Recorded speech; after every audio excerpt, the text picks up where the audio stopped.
শাহ একাডেমির পক্ষ থেকে সবাইকে শুভেচ্ছা। সিএসএস বাংলা টিউটোরিয়ালে আজকের পর্বে আমরা দেখব সিএসএস সিলেক্টর সম্পর্কে। তো ভিডিও শুরু করার পূর্বে আমাদের ইউটিউব চ্যানেলে যারা নতুন বা এখনও সাবস্ক্রাইব করেননি তারা নতুন ভিডিও আপডেট পাওয়ার জন্য সাবস্ক্রাইব বাটনটি ক্লিক করুন এবং ভিডিওটি ভালো লাগলে ভিডিওর পাশে থাকা লাইক বাটনটি ক্লিক করবেন। তো চলুন শুরু করা যাক আজকের ভিডিও পর্বটি। তো শুরুতে আমরা আমাদের নোটপ্যাড প্লাস প্লাস এডিটর সফটওয়্যারটি ওপেন করি। এটি বিগত পর্বের একটি HTML কোড এবং এটার ব্রাউজারের আমাদের আউটপুট হচ্ছে এরকম। তো আমরা যদি আমাদের এডিটরে যাই, CSS সিলেক্টর কি? তো CSS সিলেক্টর হচ্ছে HTML এর যে এলিমেন্ট রয়েছে সেই HTML এর এলিমেন্টকে স্টাইল করার জন্য CSS সিলেক্টরকে ব্যবহার করা হয়। CSS সিলেক্টর মূলত 5 ধরনের হয়ে থাকে। 1 simple selector, 2 Combinator selector, 3 সিডো class selector, 4 সিডো element selector এবং 5 হচ্ছে অ্যাট্রিবিউট সিলেক্টর। তো আমরা মূলত আমাদের CSS টিউটোরিয়াল কোর্সে সিম্পল সিলেক্টর নিয়ে আলোচনা করব।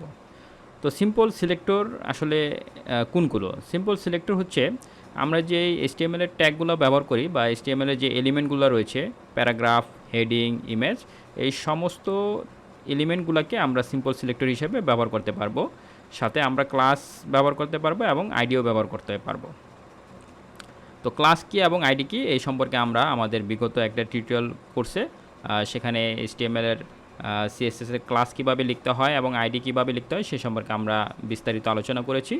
তো শিক্ষার্থী বন্ধুগণ, আপনারা যদি সেই ভিডিওটি দেখে না থাকেন বা ক্লাস বা আইডি সম্পর্কে যদি আপনাদের ধারণা কম থাকে তাহলে আমরা বলবো যে সেই ভিডিওটি আপনারা দেখে আসবেন।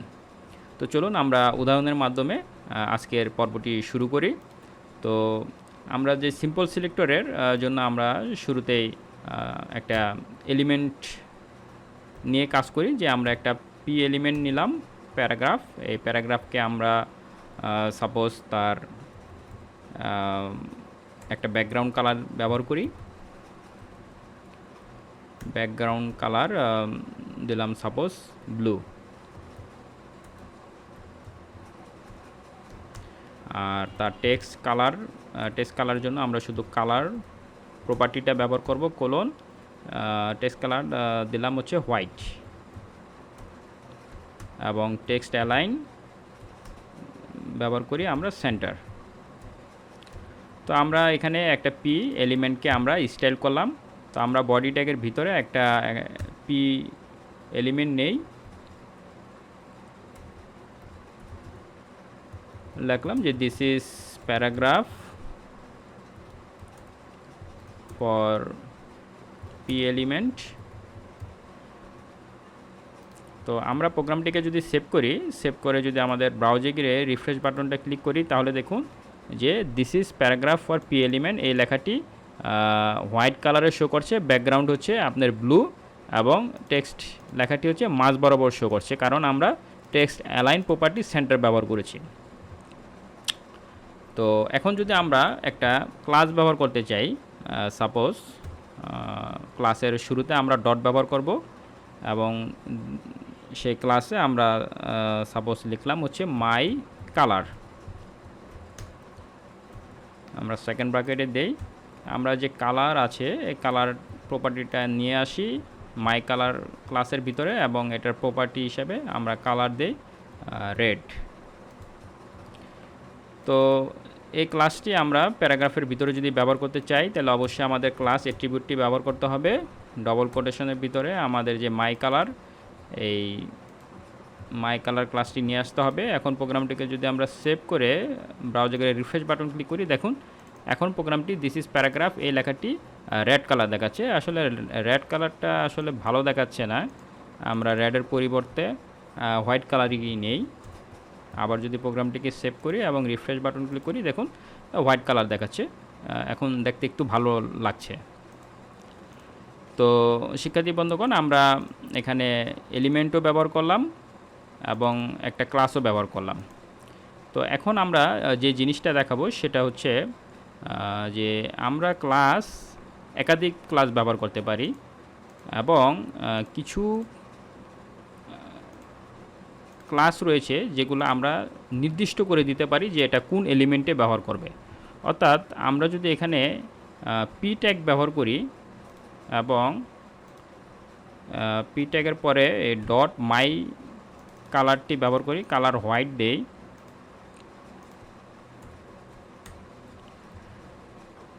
তাহলে কি হচ্ছে? তাহলে এখানে বোঝা যাচ্ছে যে এই মাই কালার এই ক্লাসটি শুধুমাত্র পি এলিমেন্টেই ব্যবহার করা যাবে। যদি আমরা অন্য কোনো এলিমেন্টে ব্যবহার করি তাহলে সেটি পাবে না। উদাহরণস্বরূপ আমরা হেডিং ট্যাগটি ব্যবহার করেছিলাম, এখানে যদি আমরা ক্লাস হিসাবে আমরা মাই কালার এই ক্লাসটি নিয়ে আসি তাহলে কিন্তু তার হেডিং যেটা রয়েছে ওয়েলকাম টু শাহ একাডেমি, এটা কিন্তু আপনার হোয়াইট হয়ে যাওয়ার কথা। তো চলুন দেখি আমরা আসলে এটা হোয়াইট হয় কি না কালারটা। আমরা প্রোগ্রামটিকে সেভ করি, সেভ করে যদি রিফ্রেশ বাটন ক্লিক করি দেখুন যে কোনো পরিবর্তন হয়নি, অর্থাৎ ওয়েলকাম টু শাহ একাডেমি এই লেখাটি ব্ল্যাকই থাকছে। অর্থাৎ আমরা যে পি ডট মাই কালার এই ক্লাসটি ব্যবহার করলাম এটি শুধুমাত্র প্যারাগ্রাফ যে এলিমেন্ট রয়েছে সেখানেই এই লেখাটি শো করবে। তো আমরা যদি আরেকটা প্যারাগ্রাফ নেই, suppose this is second paragraph,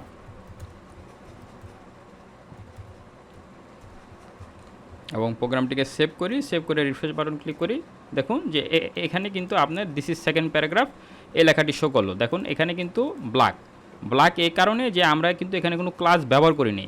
এখন যদি আমরা ক্লাস ব্যবহার করি, class equal to my colour এই ক্লাসের নেমটি নিয়ে আসি, এখন যদি সেভ করি, সেভ করার পরে যদি আমরা রিফ্রেশ বাটন ক্লিক করি দেখুন যে দিস ইজ সেকেন্ড প্যারাগ্রাফ এটাও কিন্তু হোয়াইট কালার দেখাচ্ছে। অর্থাৎ আমাদের এই ক্লাস প্রপার্টিটা কিন্তু এই প্যারাগ্রাফটি পেয়ে গেছে। তো এখন আমরা দেখব যে একটি এলিমেন্টে একাধিক ক্লাস কিভাবে ব্যবহার করা যায়। যদি আমরা এখানে পি প্যারাগ্রাফ ব্যবহার না করে যদি আমরা এখানে আরেকটি ক্লাস ব্যবহার করতাম, সেটা হচ্ছে মাই ব্যাকগ্রাউন্ড মাই বিজি, এবং এটাকে যদি ডট দিতাম অর্থাৎ একটা ক্লাস হিসেবে ব্যবহার করতাম। এখন এটাকে যদি আমরা এই প্যারাগ্রাফে নিয়ে আসি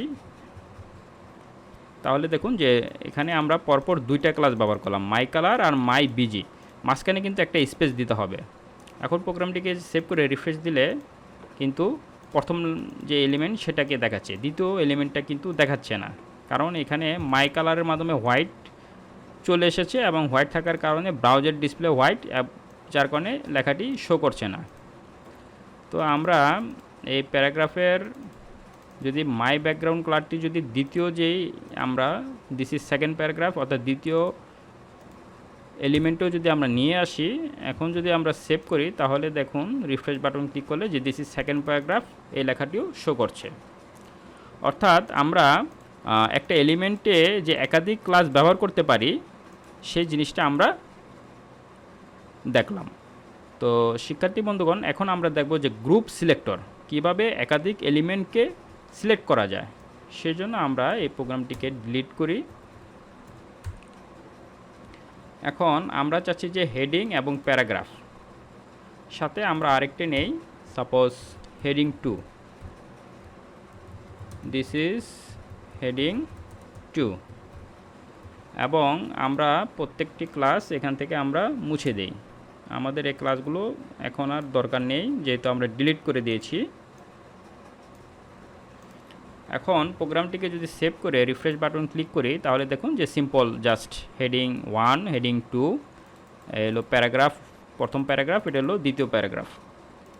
এখন আমরা চাচ্ছি যে আমাদের হেডিং 1, হেডিং 2 এবং প্যারাগ্রাফ এই এলিমেন্টগুলো সবার একটা কমন প্রপার্টি থাকুক, অর্থাৎ কমন একটা স্টাইল থাকুক। সেই জন্য আমরা কি করব, সেজন্য আমরা H1 প্রথম এলিমেন্টটা সিলেক্ট করব, একটা কমা দিব, তারপরে H2 দ্বিতীয় এলিমেন্ট, তারপর হচ্ছে গিয়ে P, এই তিনটে এলিমেন্ট আমরা নিলাম। সেকেন্ড ব্র্যাকেটে দেওয়ার পরে আমরা এখন তাদের কমন প্রপার্টি আমরা দেই, তাদের একটা কালার ব্যবহার করি আমরা সবার জন্য রেড কালার, এবং টেক্সট অ্যালাইন প্রপার্টিটি ব্যবহার করি, সেন্টারে দিয়ে দিই। এখন যদি প্রোগ্রামটিকে আমরা সেভ করি, সেভ করে যদি আমরা রিফ্রেশ বাটন ক্লিক করি তাহলে দেখুন যে সব রেড কালার হয়ে গেছে এবং সবাই কিন্তু সেন্টারে চলে এসেছে, অর্থাৎ আমরা যে গ্রুপ সিলেক্টর ব্যবহার করলাম, অর্থাৎ H1 H2 এবং প্যারাগ্রাফ তিনটাকে কমন প্রপার্টি ব্যবহার করার জন্য গ্রুপ সিলেক্টরের মাধ্যমে সবারকে কমন বৈশিষ্ট্য নিয়ে আসলাম। তো আরেকটি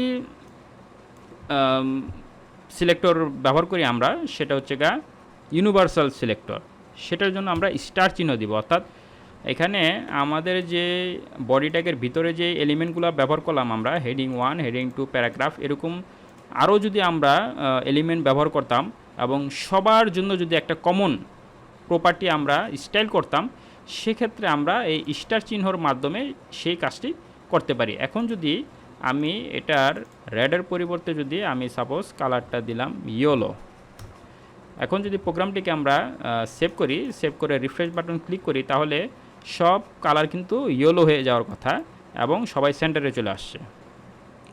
অর্থাৎ ইউনিভার্সাল অপারেটর মাধ্যমে আমরা ইউনিভার্সাল সিলেক্টর, অপারেটর নয়, সিলেক্টরের মাধ্যমে আমরা কি করতে পারি, যে আমরা সব যে এলিমেন্ট রয়েছে তাদের একটা কমন বৈশিষ্ট্য দিয়ে দিতে পারি।